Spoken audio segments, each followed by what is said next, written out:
Herkese merhabalar efendim. Evet, Yükselen Burç serimizin bugün ikincisindeyiz. Yani sevgili yükselen boğalar, lütfen ekran başına bakalım sizler için bugün neler söyleyeceğim. Şöyle bir arkana yaslan. Derin bir nefes al. Çünkü senin dünyanda hiçbir şey aceleye getirilmeye değecek kadar değersiz değil mi? Hızlanmadan önce sağlam basmak istersin.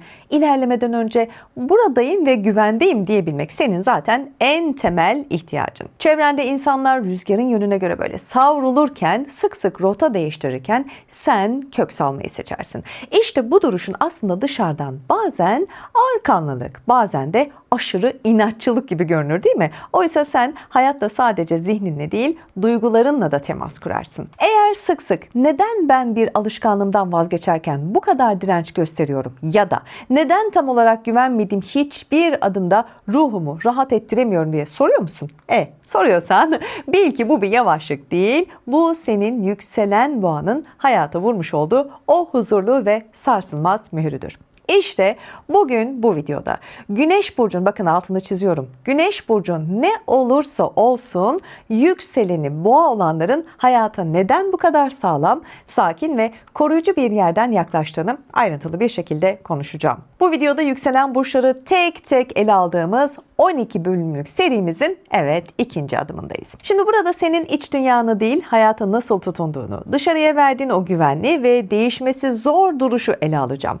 Eğer sen de hayatta hızdan çok sağlamlığı seçiyorsan gerçekten doğru yerdesin. Hazır mısın? Yükseleni boğa olanların hayata nasıl kök saldığını birlikte anlamaya başlayalım o zaman. Şimdi isterseniz ilk olarak yükselen boğanın genel etkisi nedir ona bakalım. Şimdi yükselen boğanın hayata bakışı aceleyle değil, duyumla ve temasla şekillenir. Sen dünyaya sadece var olmak için değil, inşa etmek, büyütmek ve kalıcı bir şeyler oluşturmak için gelmiş gibisin. Senin doğanda önce sindirmek, sonra harekete geçmek vardır. Olan biteni uzaktan izlemek seni rahatsız etmez, evet. Çünkü sen bir yere ait olmadan önce oranın dokusunu tanımak istersin. Hayatla kurduğun ilişki sabırlıdır. Bir şeye bağlandığında onu yüzeysel değil, köklü bir şekilde sahiplenirsin. Ani değişimler seni sarsabilir çünkü senin için güven sadece bir ihtiyaç değil, iç huzurun temelidir. Zemin sağlam olduğunda rahatlarsın, şartlar netleştiğinde gerçek gücünü gerçekten de gösterirsin. İşte bu yüzden senin ilk tepkin kaçmak değil, durmak ve sağlamlaşmaktır. Sen çok konuşmazsın, evet, ama varlığın bulunduğun ortamda bir denge yaratır ve insanlar seni çoğu zaman sığınılacak güvenli bir liman gibi algılar. İçinde fırtınalar kopsa bile dışarıya yansıyan halin genellikle sakindir. Şimdi yükselen boğanın hayatına kattığı temel rol işte tam olarak budur. Sen bir koruyucusun. Bunu sakın unutma. Bir şeyi başlatmaktan çok onu büyüten, güzelleştiren ve sürdürebilir hale getiren kişisin demektir. İşte bu seni dayanıklı kılar. Ancak bu enerjiyi böyle esnetmeyi öğrenmediğinde sahip oldukların seni olduğun yerde tutabilir. Senin asıl sınavın ne biliyor musun? Neye tutunacağını bildiğin kadar neyin artık seni beslemediğini de fark edip bırakabilmektir. Evet, sizin için gerçekten önemli nokta ve çizgi burası aslında. Şimdi geldik yükselen boğanın gündelik hayata nasıl bir etkisi oluyor değil mi? Şimdi yükseleni boğa olan biri için şöyle özetleyeceğim.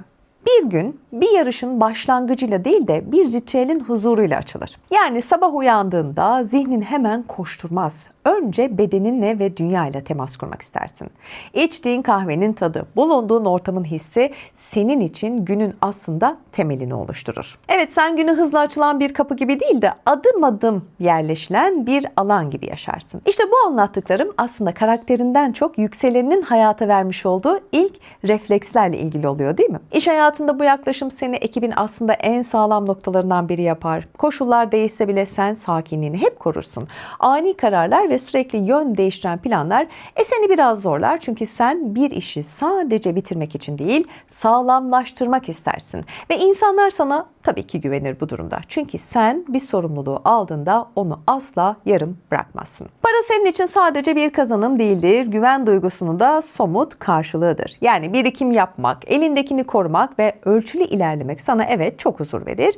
Ve bu yaklaşım seni zamanla güçlü bir zemine de taşır. Ama bazen tabii fırsatların yanından geçip gitmesine de yol açabilir. Bu durumda da dikkatli olman lazım. Şimdi ilişkilerde istikrar senin aslında en temel noktan, yani anahtarındır. Kolay bağlanmazsın ama bağlandığında da öyle güzel bir emek verirsin ki sevgi senin için sözden çok davranıştır. Yanındaki insana güvenli bir alan sunarsın ancak yine belirtmem lazım o düzenin bozulduğunda ya da karşındaki kişi senden daha hızlı değiştiğinde uyum sağlamak senin için tabii ki biraz zorlaşır. Gündelik hayatta seni besleyen şey aslında nedir biliyor musun? Netlik. Evet, rutinler sana iyi gelir, doğru. Belirsizlik yorar, evet bu da çok doğru.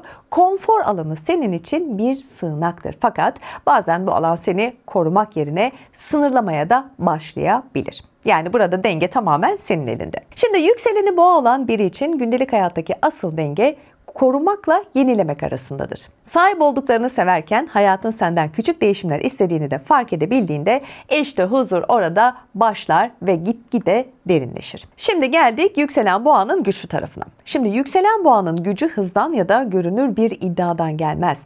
Dış dünyaya yansıyan istikrar, güven ve süreklilik hissinden doğar. Şimdi bu etki sen bir şey yapmaya çalışmadan bile çalışır. Senin en büyük avantajın herkesin panikle böyle yön değiştirdiği alanlarda çok net bir şekilde sabit kalabilmendir. Ortalık karıştığında, kararlar böyle havada uçuştuğunda ya da ne bileyim bir kriz çıktığında sen asla hızlanmazsın ve dağılmazsın da. Tam tersine bulunduğun yerde sağlam bir şekilde dimdik durursun. İşte bu yükselen boğanın doğal liderliğidir. Şimdi yükselen boğanın dünyasında sakinlik bir zayıflık değil diye de belirtmem lazım. Aslında bir otoritedir. Yani sen acele etmediğin için değil de aceleciliğinin getirmiş olduğu hatalar sezdiğin için yavaş yavaş görürsün.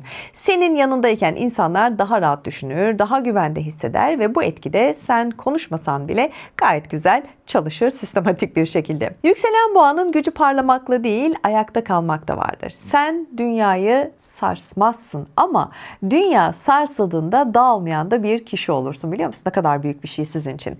İşte yükselen boğanın dış dünyaya bırakmış olduğu gerçek etki de zaten budur. Sessiz, sağlam ve zamanla daha da güçlenen bir varlık hissi. Peki şimdi yükselen boğanın zorlayan tarafları nelerdir? Şimdi yükselen boğa için hayatın belki de en çetin sınavı kurmuş olduğu güvenli düzenin zamanla onu sınırlamaya başlamasıdır. Senin zorlandığın noktalar, koruma içgüdünün değişimine direnç haline geldiği alanlarda elbette ortaya çıkacaktır. En belirgin gölge yanın vazgeçmeyi kayıp gibi algılaman. Evet, işte burası senin için gerçekten kritik. Bir işe, bir ilişkiye ya da bir alışkanlığa emek verdiğinde artık sana iyi gelmese bile bunca zaman verdim diyerek böyle tutunmaya devam edebilirsin.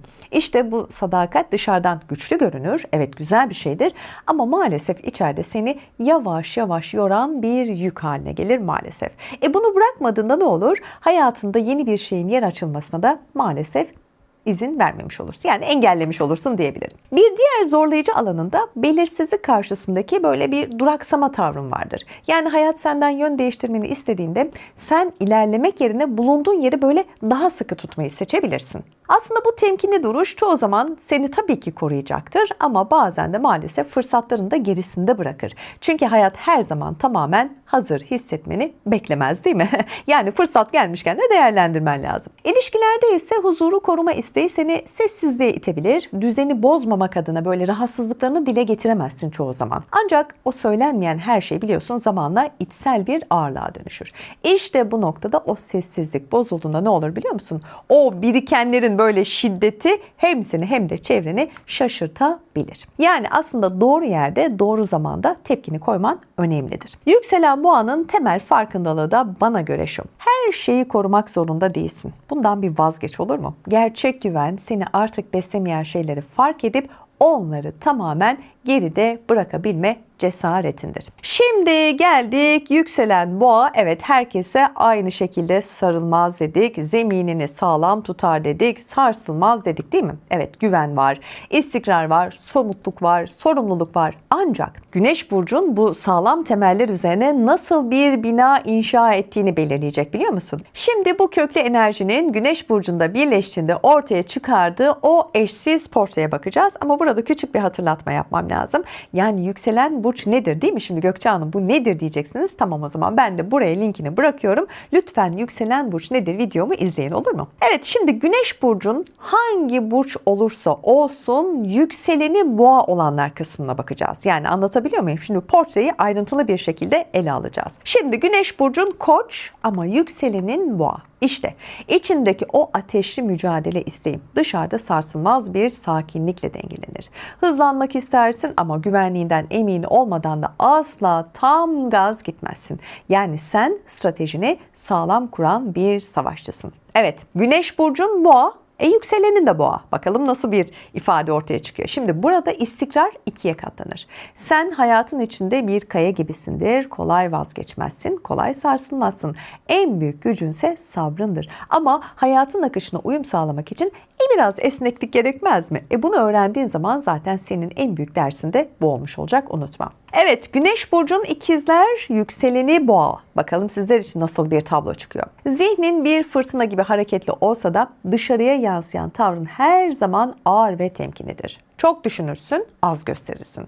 Karar vermeden önce her şeyi böyle kılı kırk yararak tartman evet seni güvenilir kılar. Ama bazen de hayatın hızını kaçırmana da sebep olabilir. Geldik. Güneş burcun Yengeç ama yükselenin Boğa.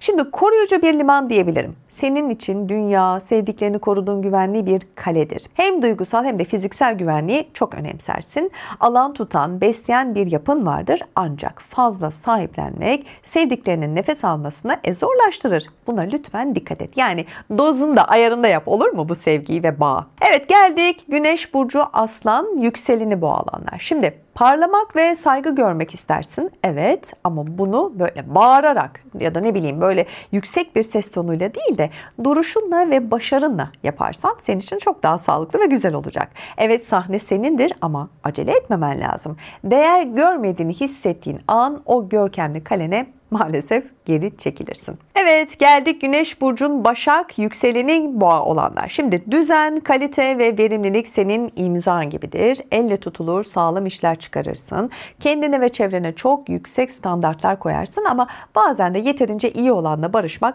ruhunu hafifletebilir.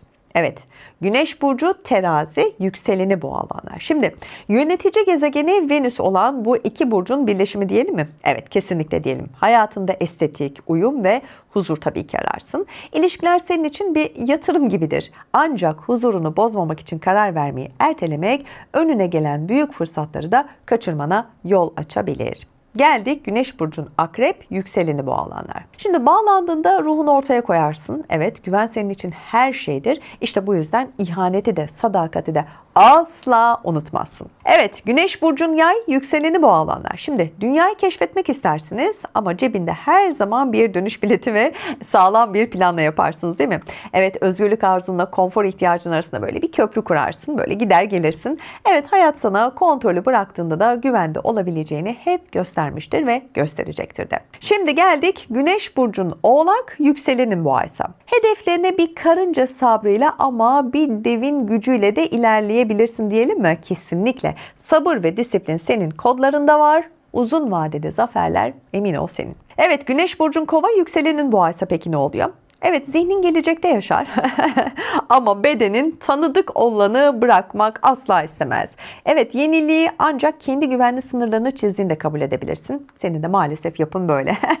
Değiştirme şansımız çok fazla yok. Güneş burcun Balık, yükselenin Boğa. Hassas bir ruhun ama dışarıdan bir kaya kadar da sağlam duran bir imajın var. Evet, insanlar zayıf düştüklerinde sana yaslanırlar ancak herkesin yükünü sırtlamak senin o çok sevdiğin içsel huzurunu biraz gölgeleyecektir. Sınır çizmeyi lütfen artık öğren, olur mu? Evet, yükselen Boğa olmak hayatın ortasında savrulmak yerine kendi ağırlığını yere sağlam basarak hissetmek demektir. Sen acele etmezsin çünkü bilirsin ki kalıcı olan şeyler zaten zamana ihtiyaç duyar. Eğer bu anlattıklarım sende böyle bir yerlere dokunduysa, yükselenin hayatındaki etkilerini daha iyi anlamak için kanalıma abone olmayı ve bildirimleri açmayı lütfen unutma, olur mu? Yorumlara yükselenini ve Güneş burcunu yaz. Senin kombinasyonunu birlikte konuşalım. Bir sonraki bölümde yükselen ikizlerle yolculuğumuz ve serüvenimiz devam ediyor olacak. Kendine iyi bak. Hoşça kal.